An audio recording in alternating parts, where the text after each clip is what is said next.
Assalamualaikum warahmatullahi wabarakatuh.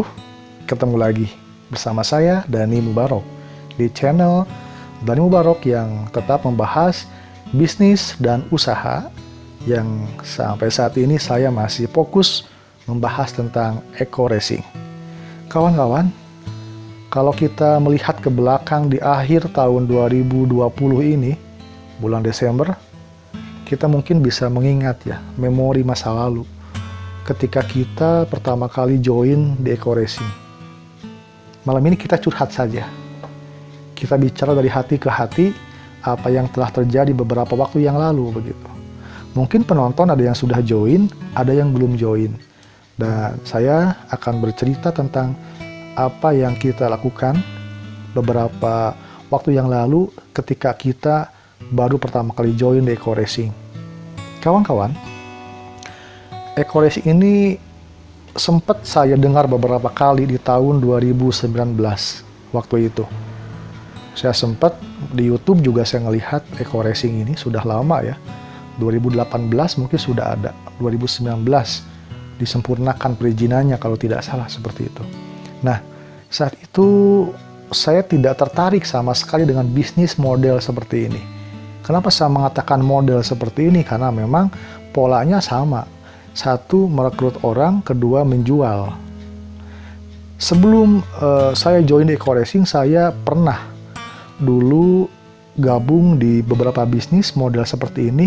Sebut saja namanya Tianxi, CNI, dan apa lagi ya, waktu kuliah. Saya pernah diajak oleh teman di kos-kosan, saya dibawa ke sebuah seminar, dikasih snack, saya mendengarkan pemaparan leader yang bersemangat menggebu-gebu. Saya waktu itu ikut aja ya, karena memang mahasiswa butuh makan, butuh snack, ya saya senang aja dibawa begitu. Dan ketika saya melihat pemaparannya cukup logis begitu, cuman kendala modal, saya nggak pernah join sebetulnya. Cuman ikut saja. Akhirnya saya ketemu lagi dengan bisnis seperti ini di tahun 2019.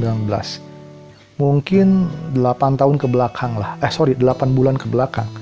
Saya diajak oleh salah seorang teman yang berasal dari Tasikmalaya. Saya diajak dan diberikan satu pemahaman tentang bisnis ini. Terus terang kawan-kawan, saya awalnya menolak. Karena memang saya sudah melihat paradigma ya. Saya melihat ini adalah sebuah bisnis yang ya seperti itu, rekrut orang begitu.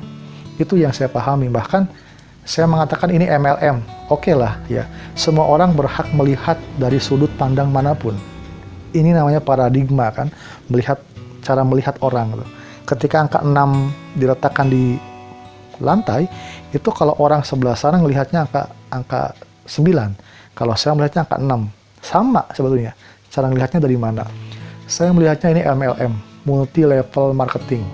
Karena apa? Karena nyari orang. Awalnya seperti itu kan. Nah, kemudian saya akhirnya diajak satu kali dan belum pernah join ya. Nggak join karena memang saya tidak punya uang waktu itu. Kemudian selanjutnya saya diajak yang kedua kalinya, saya juga sama, belum respon karena memang tidak ada uang dan apa ya, saya semacam dalam memori ini sudah ditanamkan gitu tertanam bahwa ini tuh susah. Nyari orang tuh susah, mendingan jualan kayak biasa begitu. Itu awalnya seperti itu. Sama mungkin ya kawan-kawan di luar sana juga sama. Nah kemudian yang ketiga, di hari ketiga atau di yang ketiga kalinya, teman saya ini malam-malam waktu itu ngajak. Dia mengatakan kalau saya gabung di eco racing ini, maka berpeluang nanti akan ada stokis yang masuk di bawah saya. Stokis itu berarti dia member yang akan daftar banyak gitu. Nggak cuma satu HU, nggak akan cuma satu gitu, tapi 31 cabang. Itu menarik sekali kawan-kawan. Karena kalau saya masuk di malam itu, di jam 10 waktu itu, maka nanti di bawah saya akan ada stokis atau member yang memiliki poin 31, karena dia langsung daftarnya 31 HU gitu kan. Menarik kan, 31 HU saya tinggal nambah 100, kayaknya gampang gitu kan. Akhirnya kawan-kawan, saya nggak tahu saat itu karena nggak punya uang, Saya ngobrol sama istri, musyawarah, dan niat kayaknya ini akan gampang gitu kan. Tapi saya nggak punya uang 1.600.000 saat itu. Gimana caranya? Akhirnya saya telepon saudara istri saya, adiknya ya, ditelepon dan minjem duit gitu buat bisnis gitu. Akhirnya alhamdulillah ngedadak ya, malam itu juga adiknya istri saya tuh menyanggupi, jarang-jarang padahal waktu itu dia menyanggupi pinjam uang. Saya langsung ditransfer kawan-kawan, malam itu jam 9:30 ditransfer oleh adik istri saya 1,5 juta saat itu.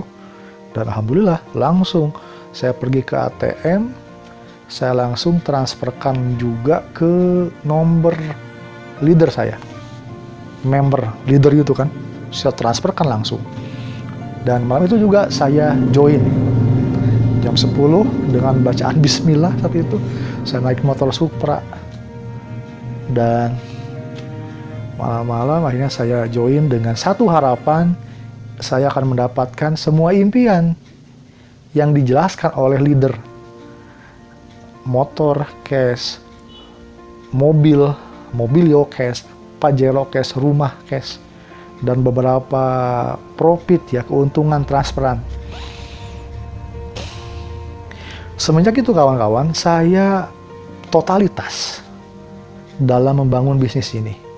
Saya coba produknya, ketika sudah datang tuh saya jualan di Car Free Day pinggir jalan, saya jualan di trotoar, saya jualan pakai SPG, saya jualan pakai online Facebook, saya jualan pakai marketplace Shopee, saya jualan dan lain-lain. Saya bikin event seminar dan apapun lah. Saya bikin stiker, banner, segala macam itu dibuat. Totalitas saya berada di Eco Racing itu saat setelah itu ya, setelah join begitu. Akhirnya alhamdulillah kaki sudah 41 dan yang satunya lagi 8. 41 dan 8. Saya bilang ini masih jauh. Susah ternyata. Lalu sampai sekarang ya seperti itu. Jadi apa yang saya pikirkan begitu, sebetulnya tidak ada yang salah di bisnis ini sebetulnya. Perusahaan itu nggak salah, punya sistem, punya produk, yang penting kita jalani arahan dari leader kan, duplikasi bagaimana gerakannya. Cuman saya pikir ini tidak semudah yang dibayangkan. Kita tidak mudah membangun ini. Karena apa? Pertama, banyak faktor kawan-kawan. Pertama, faktornya ekonomi misalkan. Pandemi ini, masyarakat itu sedang kesulitan dalam hal permodalan. Jangankan modal 1,5 juta atau sekarang 2,100.000, modal buat bikin warung pop es aja yang 500.000 tuh lagi kesusahan masyarakat tuh. Itu faktor ya, ekonomi kan, kemampuan ekonomi masyarakat. Ketika kita ngajak ya mereka menolak karena nggak punya modal gitu. Hanya ada 1-2 yang mengusahakan modalnya pinjem buat join, ada, dan saya juga pinjem. Nah, makanya ini menjadi satu PR bagi kita, bagi leader, bahwa kita memang boleh ya menjual impian gitu, mengajak dengan mengiming-imingi, atau memang betul itu kenyataan, memang ada yang mendapatkan itu semua, tapi jangan lupa bahwa untuk mendapatkan itu tidak kita kita mudahkan. Jadi kita nggak kamu bakal sukses, nggak, harus ada prosesnya gitu loh. Jadi kita jelaskan juga pahitnya nanti, supaya orang yang join itu juga siap dengan segala-galanya. Karena banyak leader yang mengiming-imingi, akhirnya orang itu join dengan satu harapan besar sukses, tapi lambat gitu. Emang perusahaan nggak salah, cuman kitanya sih yang nggak bisa ngejalanin karena itu tadi, kesibukan ya. Kita nggak mungkin keliling-keliling terus nyari orang, rekrut ke sana kemari, ada titik capeknya pasti. Dan tidak mungkin semua orang bisa jualan, produknya datang dijual. Ya kalau misalkan barangnya itu marketable atau bisa dijual seperti kebutuhan-kebutuhan pokok, itu mungkin mudah. Tapi produk ini kan PTBS ini saya kira produknya itu perlu edukasi ke masyarakat seperti eco-racing. Tidak semuanya orang bisa memahami apa fungsi eco-racing, kan dijelasin dulu oleh kita tuh. Eco farming misalkan, tidak semuanya petani itu menerima karena sudah bertahun-tahun mereka menggunakan pupuk kimiawi kan, harus edukasi dulu. Jadi dijelaskan dulu, baru ada yang oke gitu, kita menerima produk ini gitu. Jadi memang tidak sesimpel yang kita bayangkan kawan-kawan.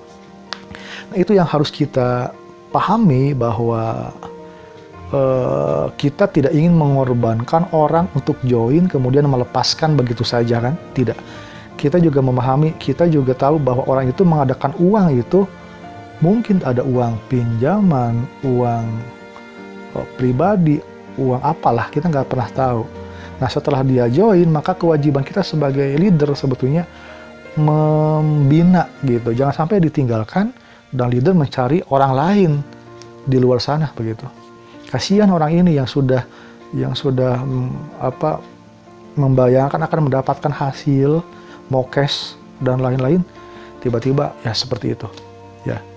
Jadi bisnis ini sebetulnya menarik, ada relnya, ada sistemnya, kita yang penting jalani. Cuman menjalani ini itu tidak semudah yang dibayangkan. Pertama, kita butuh mental yang kuat, keyakinan yang kuat begitu. Yang kedua, butuh tim yang selalu support. Jadi diusahakan di setiap kota ini ada timnya kan. Yang ketiga, butuh metode lah begitu. Jadi kalau metodenya cuma rekrut dan jual, saya kira tidak. Makanya saya pernah membuat video tentang metode yang lain, patungan. Itu sebagai bentuk dari pemikiran saya untuk mencari solusi sebetulnya begitu. Ya, oke. Jadi kawan-kawan, akhir kata kepada kawan-kawan yang masih berjuang sama, saya pun masih berjuang, tidak pernah berhenti. Tapi saya ingin menyampaikan, berbagi melalui video channel YouTube bahwa inilah eco-racing. Pahit dan manisnya itu saya sampaikan. Saya tidak pernah menyampaikan muluk-muluk, gampang. Kalau kita ingin menyampaikan tentang, oke, kamu nanti akan mendapatkan Mobilio, Fazero, dan lain-lain. Oke, itu buat penyemangat. Oke, it's okay, tidak apa-apa. Tapi saya pun akan menyampaikan ini loh pahitnya. Bisa nggak kamu nanti jual ini? Bisa nggak nanti kita rekrut orang bersama-sama? Gimana cara rekrutnya? Dan ini loh pahitnya. Kalau kamu nggak berjalan, kamu nggak dapat apa-apa gitu. Itu perlu dijelasin ke orang itu supaya semuanya fair. Orang itu ketika masuk sudah tahu resikonya begitu. Ya, disampaikan dengan penuh kejujuran oleh siapapun yang mengajak eco-racing supaya orang tetap positif melihat pola kerja dari sistem bisnis ini. Mudah-mudahan ada manfaatnya. Demikian, Assalamualaikum warahmatullahi wabarakatuh.